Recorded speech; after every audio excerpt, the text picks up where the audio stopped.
లావణ్య తమను బ్లాక్మెయిల్ చేస్తోంది అంటున్నారు మస్తాన్ సాయి తల్లిదండ్రులు. పక్కా ప్లాన్ ప్రకారమే ఇదంతా చేస్తోందని వారు ఆరోపిస్తున్నారు. లావణ్య డబ్బులు డిమాండ్ చేస్తోందంటున్న మస్తాన్ సాయి తల్లిదండ్రులతో మా ప్రతినిధి సురేష్ ఫేస్ టు ఫేస్. కేసులో నార్సింగ్ పోలీసులు మస్తాన్ సాయిని కస్టడీకి తీసుకొని విచారించి ఆ తర్వాత మళ్ళీ కోర్టులో హాజరుపరిచి రిమాండ్కి తరలించడం జరిగింది. అయితే లావణ్యనే తమ కొడుకుని బ్లాక్మెయిల్ చేస్తూ ఆ వేధింపులకు గురి చేసిందని చెప్పేసి కూడా మస్తాన్ సాయి తల్లిదండ్రులు చెప్తున్నారు. ఒకసారి మాట్లాడదాం. ఇక మస్తాన్ సాయికి సంబంధించిన పేరెంట్స్ ఉన్నారు. అసలు ఏం జరిగిందండి? మస్తాన్ సాయికి లావణ్యకు ఎక్కడ విభేదాలు వచ్చాయి? అసలు మస్తాన్ సాయికి లావణ్యకు మధ్య ఉన్న సంబంధం ఏంటి? మా అబ్బాయి 23లో ఇక్కడ చదువుకొని అది ఆఫీస్ ఏదో పెడదామని వచ్చాడమ్మా. సాఫ్ట్వేర్ ఏదో ఆఫీస్ 22లో వచ్చాడు. వచ్చినప్పుడు ఇక్కడ ఆఫీస్ పెట్టుకున్నాడు, ఏదో చేసుకుంటున్నాడు వర్క్.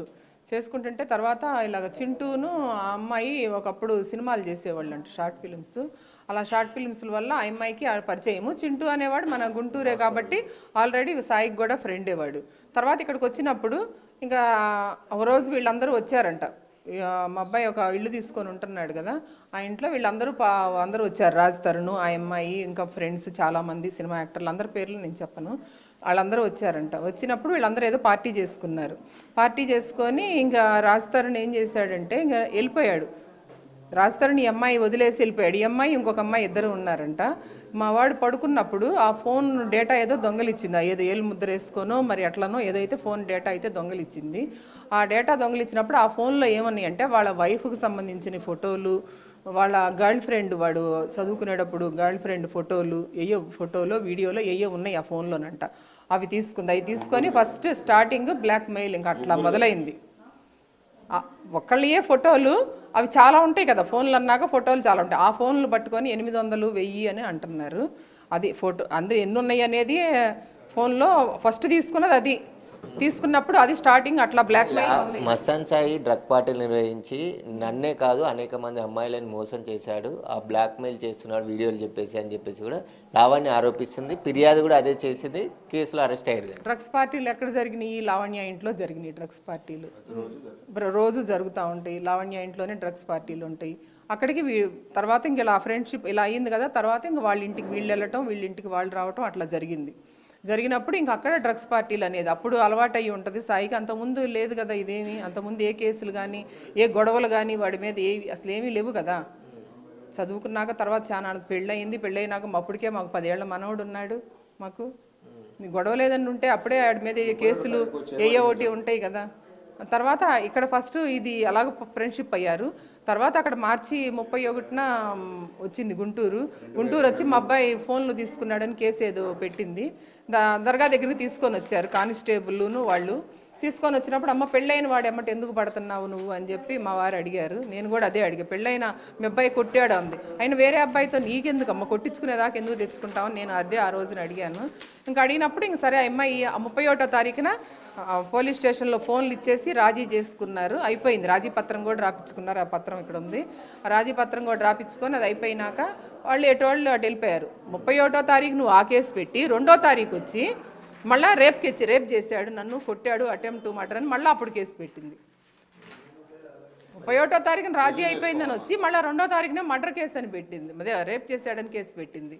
అక్కడ ఎమ్మెల్సీ చేపించుకుందా అంటే ఎమ్మెల్సీ ఏమీ లేకుండా ఊరికే కేసు పెట్టేసింది. అయిపోయింది, వచ్చేసింది హైదరాబాద్. ఇంకా మా తిప్పలేం మేము పడాలన్నమాట. మళ్ళీ వాడికి బెయిల్ తెచ్చుకొని మళ్ళీ మేము తీసుకొచ్చుకొని ఇంక సరే. తర్వాత అసలు ఏంటిది ఈ అమ్మాయి విషయం అని అది తెలిస్తే ఇంక ఈ అమ్మాయి ఇలాంటిది ఏంటిది ఈ అబ్బాయి ఇట్లా అదే ఈ అమ్మాయి ఇలా చేస్తుంది ఏంటి అని తెలుసుకున్నాము. ఏంటంటే ఈ అమ్మాయి బ్యాక్గ్రౌండ్ అంతా తెలిసింది. ఈ అమ్మాయి ఇలాంటిది, ఇలా టార్చర్లు చేసింది జనాలని. అప్పుడు వాడి ఫ్రెండ్ ఉండి వాళ్ళ అమ్మ వాళ్ళ దగ్గరికి వాళ్ళ ఊరు వెళ్ళి ఏంటమ్మా ఇలా అబ్బాయి పెళ్ళయింది, వాళ్ళు ఇలా పలానా దర్గా వాళ్ళు ఒక దేవుడు దాంట్లో ఉన్నోళ్ళు వాళ్ళు ఇలాగా ఎందుకు వాళ్ళు పరువు తీస్తారని చెప్పి ఆ అబ్బాయి వెళ్ళి అడిగితే వాళ్ళ అమ్మ అంది, అయ్యా మాకు కూడా అదే జరిగిద్ది, మా దగ్గర కూడా 30 లక్షలు తీసుకుంది అని చెప్పి వాళ్ళ అమ్మ చెప్పిన ఈ రికార్డ్స్ అన్నీ కూడా బయటకు వచ్చినాయి కదా, ఆడియోలో మనం వింటానే ఉన్నాం కదా.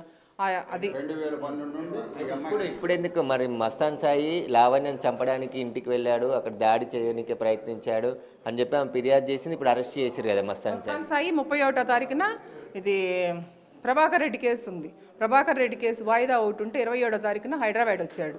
హైదరాబాద్ వచ్చినాక 27వ తారీఖున అది అయిపోయినాక 28, 29 బయట ఉన్నాడు. బయట ఉన్నాక 30వ తారీఖు ఈ ఎంఐఏ వచ్చి మీరు సీసీటీవీ ఫుటేజ్ తీపించుకోండి, సీసీటీవీ ఫుటేజ్ తీపించుకుంటే ఎంఐఏ 30వ తారీఖున వచ్చి వాడిని ఇంట్లోకి తీసుకెళ్ళింది. ఎంఐఏ కారు ఎక్కించుకొని వాడు బయట ఎక్కడో ఉన్నోడిని కారు ఎక్కించుకొని తీసుకొని వెళ్ళింది. తీసుకొని వెళ్ళి 2 రోజులు ఇంట్లో ఉంచి ఇదంతా ప్లాన్ ప్రకారం మొత్తం చేసిందనమాట. వీడేమైందంటే గుంటూరు వచ్చి హార్డ్ డిస్క్ దొంగతనం తీసుకొని వెళ్ళింది వీడిని ఫస్ట్ వీడు ఫోన్ తీసుకొని వెళ్ళింది కదా, వీడు ఫోన్ తీసుకొని వెళ్ళినప్పుడు ఆ ఫోటోలు పెట్టుకొని అమ్మాయి బ్లాక్మెయిల్ చేయడం ప్రారంభించింది. తర్వాత వీడేం చేశాడు మావాడు, అసలు ఈ అమ్మాయి నన్ను ఇన్ని ఇరికిస్తుంది, డ్రగ్స్లో ఇరికిచ్చింది, అన్నిట్లో ఇరికిచ్చేస్తుంది. అసలు ఏంటిది ఈ అమ్మాయి అని చూస్తే ఈ అమ్మాయి ఒక డ్రగ్ ప్లాటర్లు, ఈ అమ్మాయి దగ్గరే అన్ని పార్టీలు జరుగుతాయి, ఈ అమ్మాయి ఫోటోలు అవన్నీ ఈ అమ్మాయికి సపోర్ట్ చేస్తున్న వాళ్ళు అన్నీ వీడు సేకరించాడు. ఈ సేకరించి ఈడేం చేశాడు, అన్నీ తీసుకొచ్చుకొని వీడి దగ్గర పెట్టుకుంటే అవి మొత్తం అది తీసుకొని వెళ్ళింది హార్డ్ డిస్క్. అది ఇంటికి వచ్చి ఆ దొంగతనంగా హార్డ్ డిస్క్ తీసుకొని వెళ్ళి అవన్నీ బయట పెట్టి ఇప్పుడు ఆ అమ్మాయే బయట పెట్టింది ఇవన్నీ వీళ్ళ ఇవన్నీ బయట పెట్టి బ్లాక్మెయిల్ చేస్తుంది లావణ్య గత కొద్ది సంవత్సరాల నుంచి అంటున్నారు. ఏమని బ్లాక్మెయిల్ చేస్తుంది, ఎందుకు బ్లాక్మెయిల్? అదిగమ్మా అక్కడ కోర్టులో ఏది పెట్టింది చూడు, ఇక్కడ పెళ్లి చేసుకోవాలి, పెళ్లి చేసుకోమని పెట్టింది. 12 కోట్లు కావాలని ఒకసారి రోజు నాకు టార్చరు. నాకు అమ్మాయి డేటా నేను ఇస్తాను, నాకు ఫోన్ చేసిన వాట్సాప్ మెసేజ్లు అన్నీ మొత్తం చూపిస్తాను. రాత్రి 1:40 నుండి 3:30 వరకు ఫోన్ చేసి నిద్రపోనీయకుండా ఆ అమ్మాయితో చాలా గౌరవంగా మాట్లాడమ్మా, నువ్వెవరో నాకు తెలీదు, నువ్వెందుకు నన్ను ఇసుకిస్తావు, మా వయసుకైనా గౌరవం ఇవ్వు, అర్ధరాత్రి పూట మేము పడుకునేదే కొద్దిగా టైము, మేము 12:30 నుండి 3:30 వరకు పడుకుంటాం, మమ్మల్ని ఎందుకు ఈ టైంలో ఇసుకిస్తావు అని ఎన్నోసార్లు నేను మాట్లాడాను. ఆ రికార్డు కూడా మీకు పెడతాను. ఆ అమ్మాయి డబ్బులు ఎందుకు ఇవ్వమని బ్లాక్మెయిల్ చేసింది మిమ్మల్ని? ఇదిగో ఇప్పుడే వస్తున్నా, కాసుకోండి, మిమ్మల్ని అందరినీ మీడియా మొత్తం వస్తుంది. ఇదిగో కేటీఆర్కి పెట్టాను, ఇదిగో జగన్కి పెట్టాను, ఇదిగో నరేంద్ర మోడీకి పెట్టానని ట్విట్టర్లో ఫోటోలు పెట్టడం మళ్ళీ తీసేయటం, అవి కూడా ఉన్నాయి నా దగ్గర, మొత్తం మీకు చూపిస్తాను.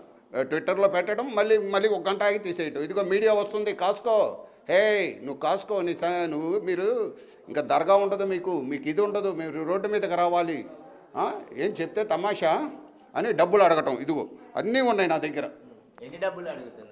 12 కోట్లు అడిగింది ఫస్ట్, తర్వాత 8 కోట్లకు వచ్చింది, తర్వాత 2 కోట్లకు వచ్చింది, తర్వాత 50 లక్షలు ఆడియో రిలీజ్ అయింది.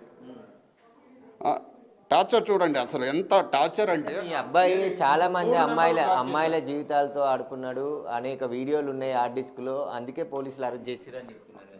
ఏమండి, పోలీసులు అదుపులోకి తీసుకుంటే పోలీసులు రిలీజ్ చేయాలి ప్రెస్కి.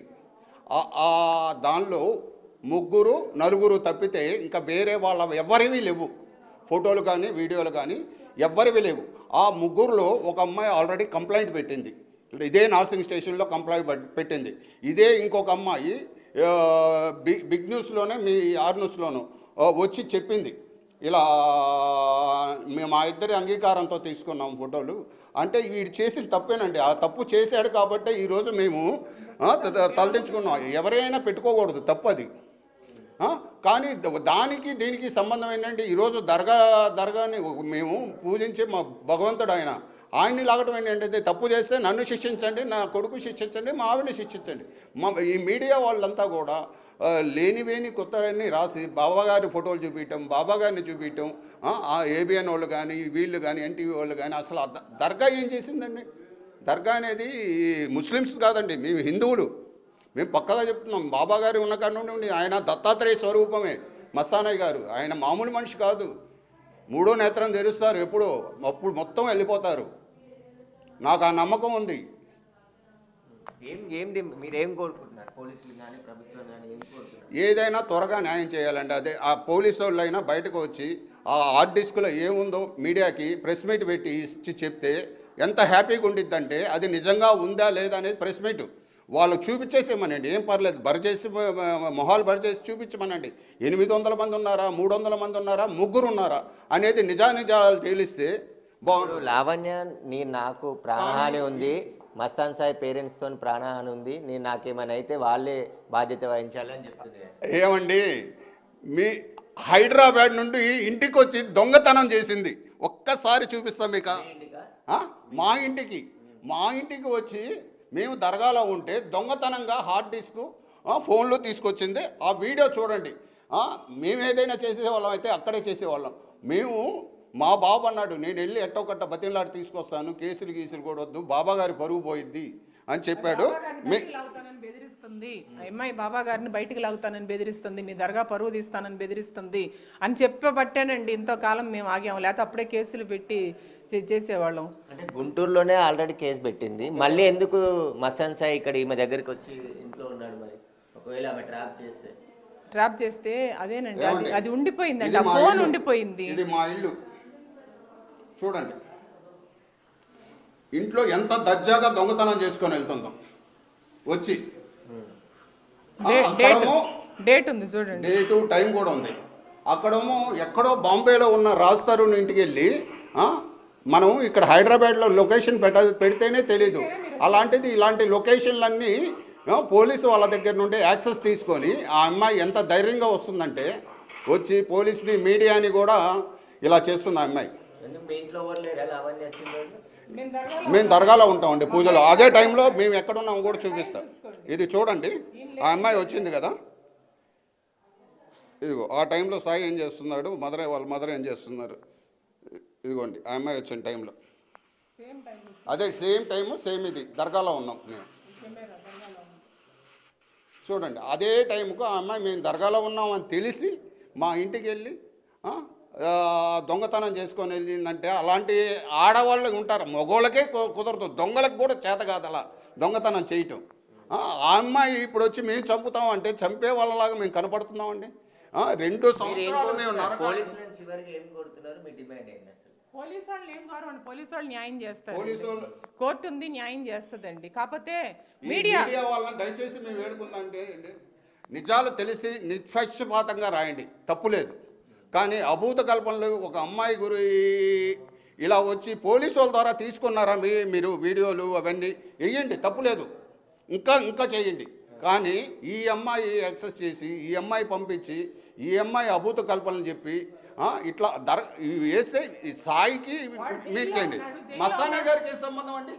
మస్తానే గారు ఏం చేశారు? జైల్లో ఉన్నాడు, ఫోన్ ఎట్లా యాక్సెస్ అయితే ఆ ఫోన్ దగ్గర ఉంది, ఆ ఫోన్ నుండే యాక్సెస్ జరుగుతుంది.